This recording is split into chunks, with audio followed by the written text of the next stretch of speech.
مگر کیا میاں نواز شریف اور ان کی جماعت ان حالات سے گزرے جن سے پاکستان تحریک انصاف کے لوگ اور پاکستان تحریک انصاف گزری ہے؟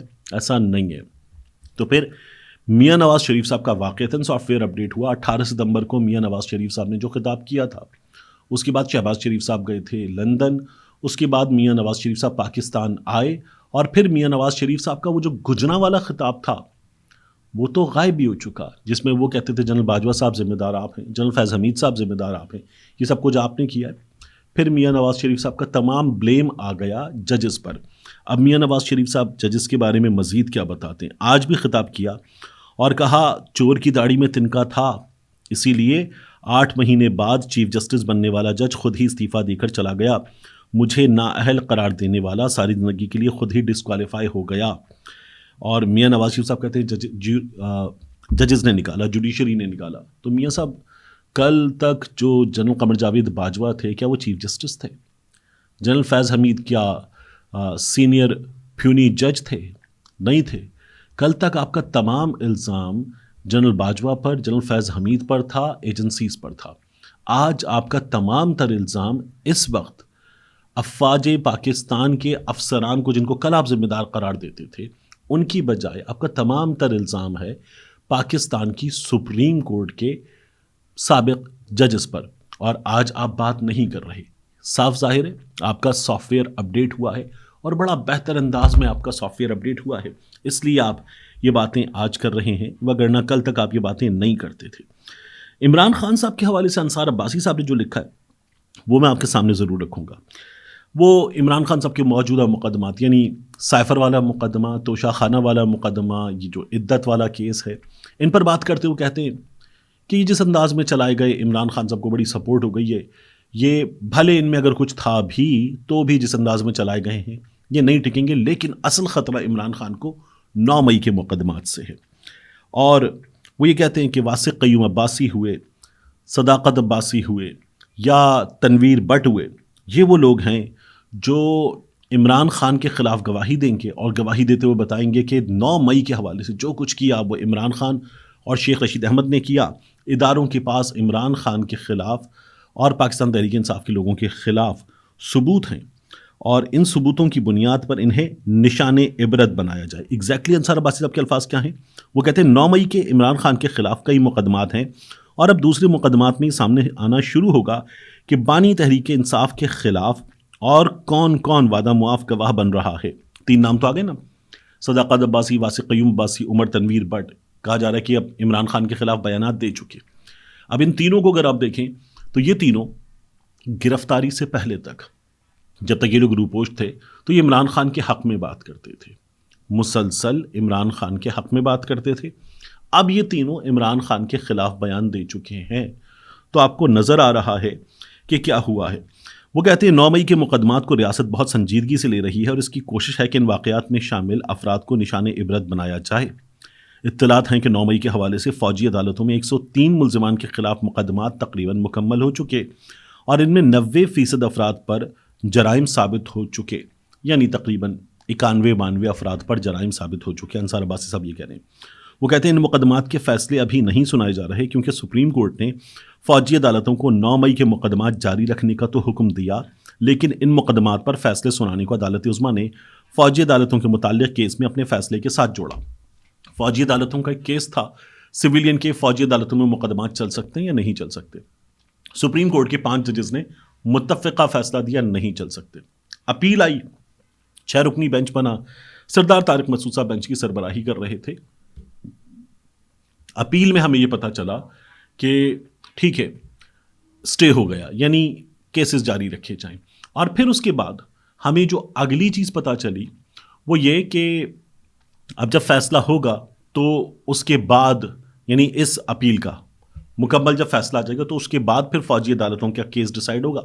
تب تک آپ اپنی سماعتیں مکمل کر لیں، مگر فیصلہ نہیں سنائیے گا، یہ فوجی عدالتوں کو کہا گیا ہے۔ تو انصار عباسی صاحب یہ کہتے ہیں کہ ابھی فیصلے رکے ہوئے ہیں، 9 مئی کے ماسٹر مائنڈ کے گرد گھیرا تنگ کیا جائے گا، ثبوت موجود ہے۔ اب انصار عباسی صاحب جو باتیں کر رہے ہیں ان پر میں آپ سے ایک اور چیز عرض کروں کہ کیا ہو رہا ہے۔ دیکھیے، عمران خان کے خلاف اگر کچھ ہوتا تو یہ جو سائفر کا مقدمہ